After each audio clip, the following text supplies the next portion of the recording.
வணக்கம். இன்று நான் சொல்லப்போவது திரைப்படங்கள் பற்றியோ திரைக்கலைஞர்களை பற்றியோ அல்ல. நம் உடலில் நீளம் ஒரு சில மாற்றங்களை பற்றி கூறப்போகிறேன். இப்பொழுதெல்லாம் எப்போதுமே அன்றாடம் நாம் ஒரு அவசர சூழ்நிலையிலே வாழ்ந்து கொண்டிருக்கிறோம். அதாவது காலையில் எழுந்ததும் உடனடியாக ப்ரஷ் செய்வது, சாப்பிடுவது, டீ குடிப்பது, அவசரமாக பசங்களை ஸ்கூலுக்கு கொண்டு போய் விடுதல், பின்பு ஆஃபீஸுக்கு செல்லுதல். அப்படி செல்லும்போது கூட எந்த பக்கம் டிராஃபிக் இல்லாமல் இருக்கும் என்பதை கேட்ஜெட்ஸ் மூலம் பார்த்துக்கொண்டு, ஆப் மூலம் பார்த்துக்கொண்டு செல்கிறோம். ஆஃபீஸில் அவசரம், அது ஒரு டார்கெட் ஓரியன்ட் ஜாப். இத்தனை கஸ்டமர்களை இந்த மாதத்துக்குள் பிடித்தாக வேண்டும் என்ற ஒரு குறிக்கோள் உள்ள வேலை பளு.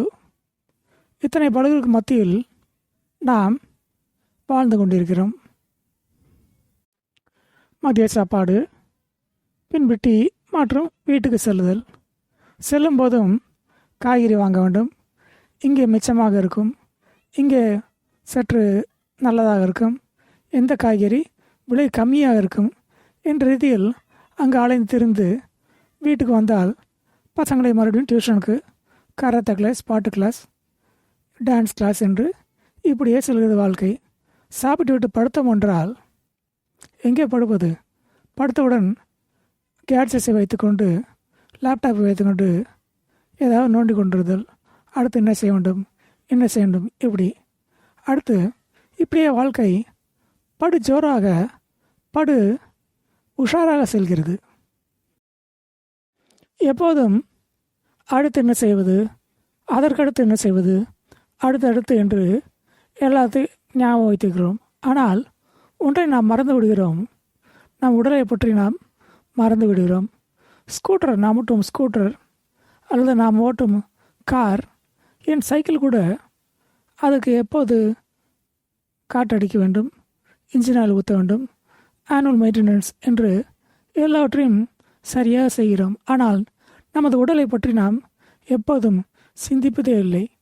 அப்போது தான் நமக்கு அந்த யோசனை வரும், என்னது இது, போன வட்டம்லாம் ஈஸியாக படி ஏறிடுவோம், இந்த விட்டு ஏறும்போது மூச்சு வாங்குது, ஐயோ என்ன பண்ணுறது, பிபியாக இருக்குமோ, அடுத்து தலை சுற்றுது, என்னது தலை வலிக்குது, தலை வலிச்சா காஃபி கிடச்சா உடனே போயிருமே, காஃபி கூட எங்கள் அவசரமாக தான் குடிக்க வேண்டியது இருக்குது, இதை வந்துடுறேன் சார்னு ஃபோனை வச்சுட்டு ஓடுறாங்க. என்ன பண்ணலாம் அது? அடுத்து அநியாயத்துக்கு வேர்த்து கொட்டுதல். இன்னும் இப்படி வேர்க்குது, நல்லா தானே இருந்தேன், முன்னாடி இப்படி வேர்க்காதே, ரொம்ப வேர்க்குது, கிளைமேட்டாக நல்லா தானே இருக்குது. சரி என்று தனக்குத்தானே பல்ஸை பார்த்தால் பல்சர் பைக்கோட ஓடுகிறது. ஐயோ என்னது இப்படி இருக்குது, பல்ஸ் இப்படி ஓடுது, படபடப்பாக இருக்கு, ஒரு மாதிரி இருக்கு, ஆங்ஷியஸாக இருக்கு, ரெஸ்ட்லெஸ்னஸாக இருக்கு என்று கூறிக்கொண்டு ஒரு பிபியாக இருக்குமோ, டாக்டரை பார்க்கலாமோ என்று சிந்தித்தவாறே ஒரு மாதத்தை கடந்து விடுவார். அடுத்து சரி பார்த்தோம், இன்றைக்கி இப்படி பார்த்துருவான்னு சொல்லிட்டு அருகில் இருக்கும் டாக்டரை பார்ப்பார். டாக்டர் பரிசோதித்து விட்டு, சார் உங்களுக்கு பிபி இருக்குது, பட் கவலைப்படாதீங்க, டெம்பரரி தான் அது, ஏன்னா நீங்கள் அவசரமாக வந்திருக்கீங்க, அது உங்கள் ஹிஸ்ட்ரிலாம் கேட்கும்போது ஒரு டார்கெட் ஓரியன்ட் ஜாப்னு சொல்கிறீங்க, அதுவும் இல்லாமல் இப்போ சாப்பிட்டு வந்திருக்கீங்க, சாப்பிட்டு வந்தால் பிபி கொஞ்சம் ஜாஸ்தியாக தான் காமிக்கும். நீங்கள் என்ன பண்ணுறீங்க, இதே மாதிரி பிபியை 3 தடவை செக் பண்ணுங்கள்.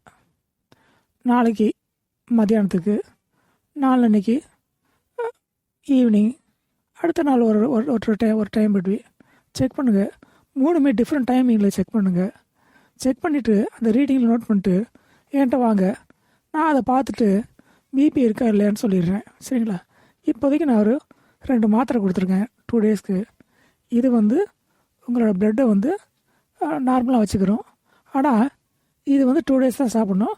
சப்போஸ் உங்களுக்கு இதை மீறி ஏதாவது தலை சுத்தல் ஒரு அவசரமான தேவை இருந்தால் பக்கத்தில் ஹாஸ்பிட்டல் அட்மிட் ஆகுங்க, ஒன்றும் பயப்பட வேணாம் என்று ஆறுதலாக கூறுவார்.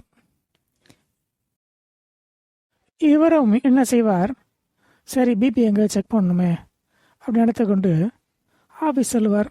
டாக்டர் கூறிய அந்த அறிவுரைகள் ஞாபகத்துக்கு வரும். மெதுவாக இருங்கள், ஆசுவாசப்படுத்திக் கொள்ளுங்கள் என்று கூறியிருப்பார். அதன்படி இவரும் சற்று நிதானமாக செல்வார். யாரையும் கோபத்தில் கத்த மாட்டார். அன்று 2 தினங்களுக்கு இப்படியே செல்வார். அதிகமாக சாப்பிட மாட்டார். இப்படியாக செல்வார். மாடிப்படிகளை 8 மாடி படிகளை எப்படி ஏற வேண்டும், ஏறக்கூடாது என்றெல்லாம் கூறியிருப்பார். அதன்படி அவர் ஸ்ட்ரிக்டாக ஃபாலோ செய்து கொண்டு செல்வார். பிபியை 3 இடங்களில் 3 வேறு வேறு வேலைகளில் செக் பண்ணியிருப்பார். அது எங்கே? மெடிக்கல் ஷாப்பில் ஒரு ஃப்ரீ பிபி செக் என்று இருக்கும், அங்கே செக் செய்வார். பின்பு ஒரு லேபில் மற்றும் ஒரு இடத்தில் இப்படியாக செக் செய்வார். செக் செய்து கொண்டு இவர் வந்து காண்பிப்பார். டாக்டர் பார்த்து விட்டு, சார் உங்களுக்கு பிபி இருக்குது, இந்த மெடிசன் சாப்பிடுங்க, இந்த லைஃப் ஸ்டைல் மாடிஃபிகேஷன் மெஷர்ஸ்லாம் பாருங்கள் என்று கூறிக்கொண்டு ஒரு லிஸ்ட் கொடுப்பார். அப்புறம் நீங்கள் 2 மந்த்ஸ்க்கு அப்புறம் வந்து செக் பண்ணிக்கோங்க சார், ஒன்றும் அவசரம் இல்லை, பயப்படாதீங்க இதுதான் என்று கூறி அனுப்பிவிடுவார். இங்கே இவர் என்ன தப்பு செய்தார் என்றால், பிபிஐ டாக்டர் என்ன கூறியிருப்பார், 3 டிஃப்ரெண்ட் டைமிங்கில் ஹேண்ட் ஸ்பைக்மா மேனோமீட்டர் என்று கூறப்படும் ஹேண்ட் பம்ப் அந்த பிபி மெஷினில் செக் பண்ண சொல்லியிருப்பார். இவர் அதை மறந்து விடுவார். எங்கே ஈஸியாக இருக்கிறதோ ஓசியாக இருக்கிறதோ அங்கே செக் செய்திருப்பார்.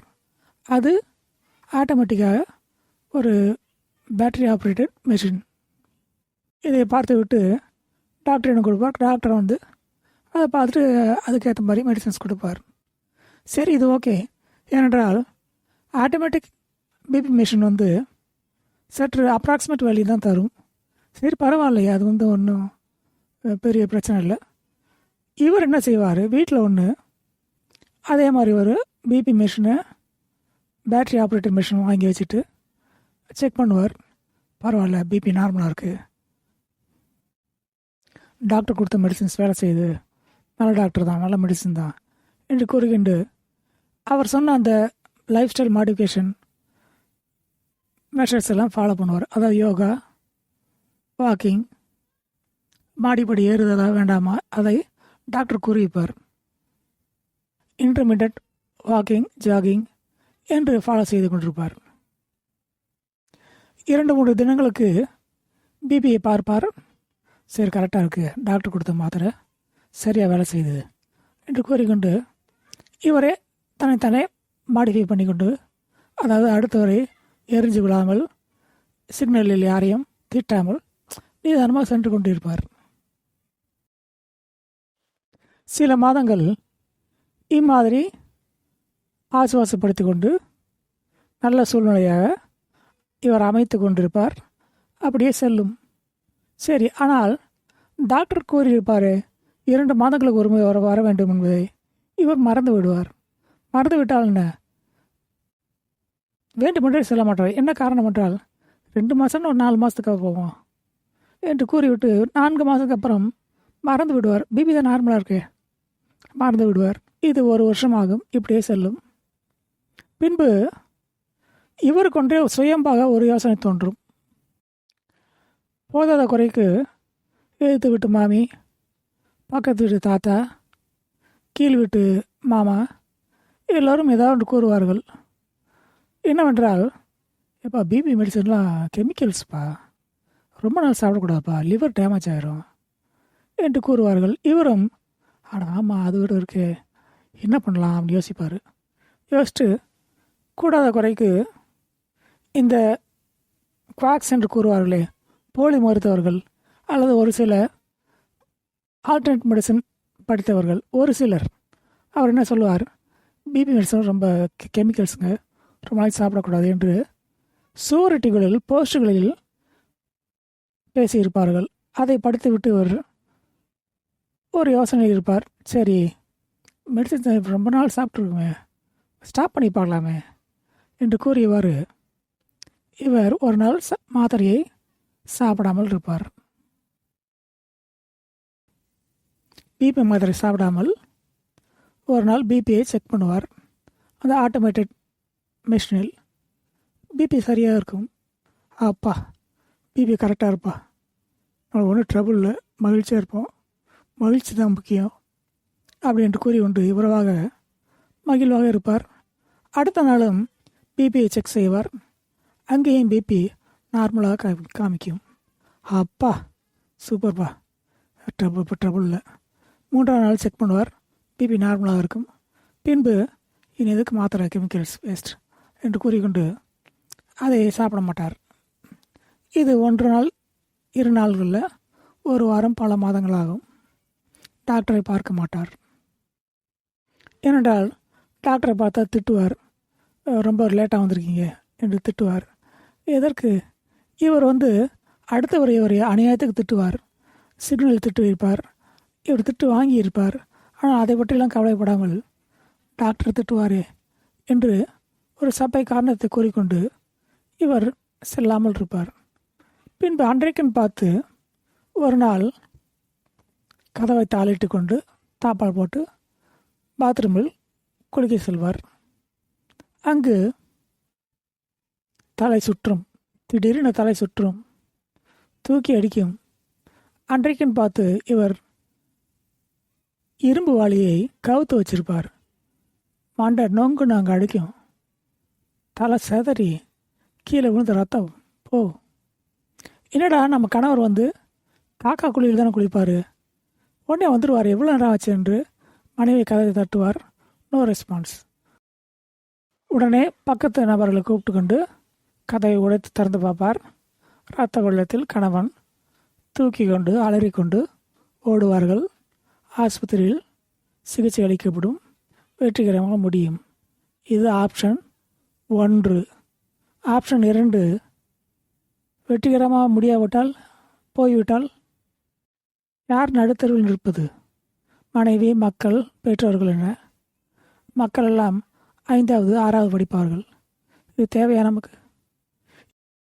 அப்புறம் அடுத்த தவறு என்னவென்றால், அந்த லைஃப் ஸ்டைல் மாடிஃபிகேஷன், எக்ஸசைஸ் அதெல்லாம் மறந்து விடுவார். சொற்ப நாட்களுக்கு ஃபாலோ செய்து கொண்டு பின் மறந்து விடுவார். எல்லாமே நார்மலாக இருக்கே, பழைய நிலைமைக்கு தள்ளப்படுவார். இல்லது இவரே சோம்பேறித்தனப்பட்டு கொண்டு செல்ல மாட்டார். இப்படி இவர் மீது நிறைய தப்பு இருக்கிறது. முக்கியமான தவறு, பிபி மெடிசன்ஸை கெமிக்கல்ஸ் என்று கூறி இவர் கட் பண்ணியதுதான். நான் ஒன்று கூறுகிறேன், இந்த பேஷண்ட்கள் ஒரே ஒரு விஷயத்தை மறந்து விடுகிறார்கள். என்னவென்றால், நன்றாக ஞாபகத்தை வைத்துக் கொள்ளுங்கள், நீங்கள் சாப்பிடும் மாத்திரையால் தான் பிபி நார்மலாக இருக்கிறது. அது 1 வருஷமாக சாப்பிட்ருப்பீங்க, ஆனால் 2-3 நாளைக்கு நார்மலாக மெயின்டைன் ஆகும். அந்த ஃபேக்டை எடுத்துக்கொள்ளாமல் இவராக ஒரு கற்பனையில் பிபி நார்மலாக இருக்குது, நீ சாப்பிட வேண்டாம் என்று இவரே ஒரு கற்பனையில் வாழ்ந்து கொண்டிருக்கிறாரே, வாழ்ந்து போய்விட்டாரே. அங்கே தப்பு, பெரிய தப்பு. அதாவது பிபி மெடிசன் சாப்பிட்றதுனால தான் பிபி நார்மலாக இருக்குது, அதை மறந்துடுவார். ஒரு சிலர் திரைப்படங்களை பார்த்து அவர்களாகவே ஏதோ கற்பனை செய்து கொள்வார்கள். அதாவது பிபி மாத்திரை சாப்பிட்றனால பிபி குறையுது, இந்த கையில் பிபி மாத்திரை, இந்த கையில் பிபி நார்மலாகுது. இப்போ இந்த கையில் பிபி மாத்திரை, இந்த கையில் பிபி, இந்த கையில் பிபி மாத்திரை இல்லைன்னா இந்த கையில் பிபி இல்லை, அவ்வளோதானே, அப்படி தானே என்று கூறிக்கொண்டு அவர்களாகவே ஒரு ரூல்ஸ் அண்ட் ரெகுலேஷன் போட்டுக்கொண்டு பிபி மாத்திரையை தள்ளி வைத்து விடுவார்கள். அவதிக்குள்ளாவார்கள், மற்றவர்களை அவதிப்பட வைப்பார்கள். சார், பிபிக்கும் ரத்தத்துக்கும் என்ன சார் சம்மந்தம்? இருக்குதுங்க. அதாவதுங்க, நார்மலாக ரத்த நாளத்துக்குள்ளே ரத்த ஓட்டம் எப்படி இருக்கும்? ஹரிசானில் போயிட்டுருக்கும், வேறு எங்கேயும் போகாது, நேராக போயிட்டுருக்கும். ஆனால் இதய துடிப்பு ஜாஸ்தியானா, பிபி ப்ரெஷர் ஜாஸ்தியானா இதய துடிப்பு ஜாஸ்தியாகும். அப்போ எக்குத்தப்போ ரத்தம் ஓட்டம் எத்திசைக்கும் தெறிக்கும். அது தெறிக்கும் போது எப்படி போகும்? ரத்த நாளத்துக்குள்ளே ஒரே ஹரிசாண்டலாக போகாமல் மேலே கீழே அடிச்சுக்கிட்டு போகும். அப்போது அந்த பிபி அடிக்கிறதுனால பிளட் வெசலோட சுவர்களெல்லாம் டேமேஜ் ஆகும். ஏன்னா ப்ரெஷர் ஜாஸ்தியாக இருக்குல்ல, அந்த தன்மையை தாங்காது. அப்போ புண்ணாகும். புண்ணாச்சுன்னா அது தழும்பு ஏற்படும். தழும்பு ஏற்பட்டால் அந்த தழும்பு நார்மலாக இருக்காது, பெருசாக தழும்பு வரும். அது அப்படியே ரத்த ஓட்டத்தை குறைச்சிரும். அந்த உள்ளே உள்ள ஓட்டையை குறைச்சிரும். இது ஒன்று. ரெண்டாவது, ரத்த நாளங்கள் மெலிதாக இருந்துச்சுன்னு வச்சுக்கோங்க, கேபிலரிஸ்மாங்க. மெலிதாக இருந்துச்சுன்னா அது பலூன் மாதிரி இந்த பிபி ப்ரெஷரை தாங்கும். ஆனால் வீங்கிட்டே போகும். ஒரு ஸ்டேஜில் தாங்க முடியாமல் அந்த வீக்கம் வெடிச்சிடும். வெடிச்சதுன்னா அந்த இடம் பிரெயினாக இருந்துச்சுன்னா ஸ்ட்ரோக்கு, இதயமாக இருந்தால் இதய நோய் வரும். இப்படிலாம் வரும். அப்புறம் இவர் பேஷண்ட் ஏற்கனவே ஒரு ரொம்ப ஜாலியாக இருக்கிற டைப்பாக இருக்கும் வச்சுக்கோங்களேன். ரொம்ப ஜாலி டைப்னா என்ன பண்ணுவார்? தண்ணி அடிப்பார், செயின் ஸ்மோக்கராக இருப்பார். இந்த நிக்கோட்டின் மற்ற கெமிக்கல்ஸ்லாம் போய் என்ன பண்ணும்? உள்ளே ஆல்ரெடி டேமேஜ் ஆன உட்சுவர்களை இன்னும் டேமேஜ் ஆகும். நிறைய சாப்பிடுவார், கொலஸ்ட்ரால் இருக்கும். கொலஸ்ட்ரால்லாம் போய் அந்த உட்சுவரில் போய் படிஞ்சிடும். படிஞ்சதுன்னா அப்படியே கொஞ்சம் கொஞ்சமாக குறுகிரும். அப்போ ரத்த ஓட்டம் இருக்காது. இது ஒரு காரணம். இன்னொன்று, ஒருத்தரோட பர்சனாலிட்டி என்னது? இன்ட்ரோவர்ட் எக்ஸ்ட்ரோவர்ட்னுவாங்களா, அந்த இது. இன்ட்ரோவர்ட் எக்ஸ்ட்ரோவர்ட்னு இருந்தால் நார்மலாக இருந்தால் பரவாயில்ல. ஓவராக எக்ஸ்ட்ரோவர்ட்டாக இருந்தால் என்ன பண்ணுவாங்க? இந்த மாதிரி தண்ணி அடிக்கிறது, இது பண்ணுறது, இதெல்லாம் பண்ணுவாங்க. ஆஸ் வெல் அஸ் ஒரு சிலர் கோவப்படுவாங்க. எப்போ பார்த்தாலும் கோவப்பட்டுட்டே இருந்தால், சிடுமூஞ்சியாக இருந்தால் என்ன ஆகும்? அப்புறம் ரத்த ஓட்டம் எப்பயுமே ஜாஸ்தி ஆகிட்டே இருக்கும். ப்ளட் ப்ரெஷர் ஜாஸ்தியாகவே இருக்கும். அப்போ இந்த ரத்த நாளங்கள் அந்த ப்ரெஷரை தாங்க முடியாமல் ஏற்கனவே சொன்ன மாதிரி வெடிக்கும், அல்லது சுருங்கிடும். இது ஒரு காரணம். மற்றொரு காரணம், ஓவராக அமைதியாக இருக்கான் பார்த்தீங்களா, அது நார்மல் தான். நான் அமைதியாக சாந்தமாக இருக்க நார்மல். ஓவராக அமைதியாக இருக்கிறது நல்லது தான், சாந்தமாக இருக்கிறது நல்லது. அவர் வாட்டர் வேலையை பார்த்துட்ருப்பார். உள்ள பிளட் ஃப்ளோலாம் நார்மலாக இருக்கும், பிபி நார்மலாக இருக்கும். ஆனால் இவர் சொசைட்டி மேலே உள்ள அக்கறையால் இவர் தன்னைத்தானே வலியுறுத்தி கொண்டு தன்னுடைய ஆதங்கத்தை, தன்னுடைய ஆர்ப்பரிக்கும் அந்த ஆதங்கத்தை வெளிப்படுத்த முடியாமல் உள்ளுக்குள்ளேயே குமுறிக்கிட்டு இருந்தால் பிபி ஜாஸ்தியாகும். எனவே இந்த அமைதியாக இருக்காங்க பார்த்தீங்களா, அவங்க எப்படிப்பட்ட டைப்புன்னு பார்க்கணும். அது என்ன டைப்? அவங்க குமுறிக்கிட்டே இருக்காங்களா, உள்ளுக்குள்ளேயே குமுறுறாங்களா, உள்ளுக்குள்ளேயே நொறுக்கிக்கிட்டு இருக்காங்களா, டிப்ரெஷன் இருக்கா, இதெல்லாம் பார்த்துட்டு அவங்களும் பிபிஐ செக் பண்ணுறது நல்லது. இப்போ அவங்க பிபி செக் பண்ண டாக்டர் கிளம்புனா கூட சுற்றி இருக்கிற மக்கள் என்ன தெரியுமா சொல்லுவாங்க? எப்போ நீ தான் அமைதியாக இருக்கியப்பா, ஏன் டாக்டருக்கு போய் ஃபீஸ் கொடுக்குற, வீணை மருந்து மாத்திரை சாப்பிட்டுருக்க, வேண்டாம் பேசாமல் என்று செல்பவனை கூட அமைதியாக அனுப்பி விடுவார்கள், வீட்டுக்கு அனுப்பி விடுவார்கள். அவன் அப்படியே பிபியிலே அவன் நொறுங்கி போய் அவனுக்கு வேறு காம்ப்ளிகேஷன் வரும். அப்போது எப்போது பிபியை சாந்தப்படுத்துவது? அது டாக்டருக்குரிய அந்த life style modification measures, yoga, நிதானமாக இருத்தல், பாட்டு கேட்குதல், இப்படி இந்த மாதிரி மெஷர்ஸ்னால் பிபியை வேணாலும் கொஞ்சம் அமைதிப்படுத்தலாம். ஆனால் இதுதான் காரணம் கிடையாது. டாக்டர் என்ன சொல்கிறாரோ அதை ஃபாலோ பண்ணுங்கள். இதெல்லாம் ஒரு அட்ஜஸ்டன்ட் மெத்தட்ஸ். மெயின் மெத்தட் என்னென்னா பிபி மாத்திரை சாப்பிடணும், அது டாக்டர் சொல்லுவார், சரிங்களா? ஆனால் நீங்களே கற்பனை பண்ணிக்கிட்டு பிபி மாத்திரை எதுக்கு, கெமிக்கல்ஸ் தானே, ஒரு வருஷமாக சாப்பிட்டுட்ருக்கேன், இப்போ 2-3 நாள் செக் பண்ணுறேன், பிபி நார்மல் தானே அப்படின்னு சொல்லிட்டு நீங்களாக அதை கைவிட்டுட்டிங்கன்னா அப்புறம் அது உங்களை தாக்கிரும். Because it is a silent killer. இதை புரிஞ்சுக்கோங்க. அடுத்து, நீங்கள் ஒரு வருஷமாக சாப்பிட்ற பிபி மாத்திரனால பிபி நார்மலாக இருக்குது. அந்த எஃபெக்ட் வந்து ஒரு 2-3 நாளைக்கு இருக்கும், 2-3 நாளைக்கு மெயின்டைன் ஆகும். அதை நீங்கள் பார்த்துட்டு சரி பிபி நார்மலாக இருக்குன்னு சொல்லிட்டு நீங்களும் அதை ஸ்டாப் பண்ணக்கூடாது. இதுதான் முக்கியமான தவறு, பிபி பேஷண்ட்ஸ் பண்ணுற தவறு. இந்த தவறுனால் யார் பாதிக்கப்படுறா? நீங்கள் பாதிக்கப்படுறீங்க, குடும்பம் பாதிக்கப்படுது, உங்கள் சம்பாத்தியம் பாதிக்கப்படுது. வீட்டிலே இருந்தீங்கன்னா நீங்கள் இன்னும் பிபி ஜாஸ்தியாகும். இதெல்லாம் பார்க்க வேண்டாமா? சரி, இல்லை போயிட்டாருன்னா என்ன பண்ணுவீங்க? உங்கள் குழந்தைங்க, மனைவி, அப்பா அம்மா, நண்பர்கள், இதெல்லாம் என்ன பண்ணுறது? இனி வரும் வீடியோக்களில் இந்த மாதிரி செய்திகளை தர்றேன். What are the common mistakes made by the patients அப்படிங்கிற செய்திகளை தர்றேன். அதை பார்த்து தெரிஞ்சுக்கோங்க, தெளிவாயிருங்க. அதுக்கு நீங்கள் செய்ய வேண்டியது, நம்ம சேனலில் சாரதி ஸ்டோரிஸ் அந்த சேனலில் பூக்கள் லோகோ இருக்கும், அதை சப்ஸ்கிரைப் பண்ணி தெரிஞ்சுக்கோங்க, தெளிவாயிருங்க. நன்றி.